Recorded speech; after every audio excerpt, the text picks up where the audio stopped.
Dan pada hari ini, Kak, listriknya padam.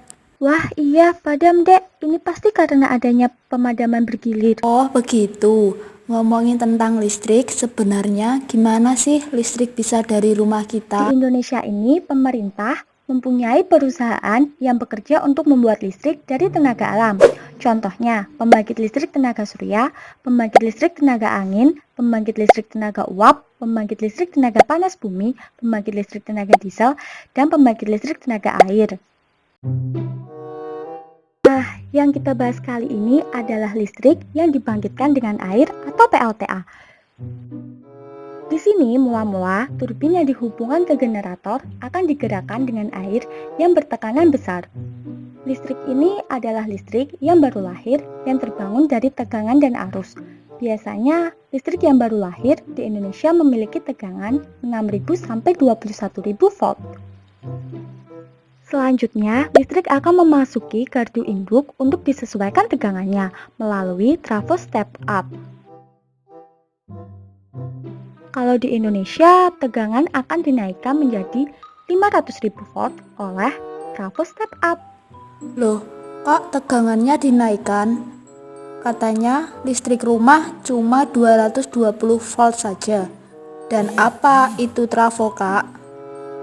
Nah, trafo itu adalah alat untuk menaikkan atau menurunkan tegangan listrik, dan di gardu utama adalah jenis trafo step up, yaitu menaikkan tegangan. Terus apa hubungannya ya sama tegangan dinaikkan? Kamu tahu kan di sudut daratan Indonesia ada tiang-tiang besar? Nah, itu namanya sutet atau saluran udara ekstra tinggi. Dari sini, listrik akan menempuh perjalanan jauh hingga ratusan kilometer agar daya yang hilang saat perjalanan tidak hilang terlalu banyak. Oh, begitu ya. Ya betul. Kemudian, listrik akan melalui gardu induk lagi untuk diturunkan tegangannya dari 150.000 menjadi 20.000 volt. Kok diturunin? Apa nanti tidak kehilangan daya? Iya emang, tapi nggak terlalu banyak kok, karena setelah itu akan melalui jarak dekat. Selain itu, juga aman terhindar dari radiasi listrik untuk orang-orang pemukiman yang rumahnya dekat dari saluran udara tegangan tinggi.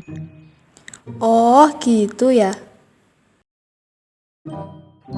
Kemudian sampai di gardu induk tegangan tinggi ini, listrik akan diturunkan lagi dari 150 menjadi 20.000. Setelah itu akan melalui perjalanan lagi melewati tiang jaringan tegangan menengah, kemudian sampai di gardu distribusi oleh trafo step down. Disinilah tegangan akan diturunkan menjadi 220, lalu disalurkan di rumah-rumah melalui kabel jaringan tingkat rendah. Jadi gitu prosesnya. Ternyata prosesnya panjang juga ya. Mulai dari gardu induk tegangan ekstra, gardu induk tegangan tinggi, sampai gardu distribusi. Iya dek, dan juga banyak banget masyarakat yang tidak mengerti kenapa adanya pemadaman listrik dan akhirnya malah menyalahkan petugas PLN. Padahal itu tidak benar. Ini tujuannya untuk kita semua. Kerja mereka antara hidup dan mati.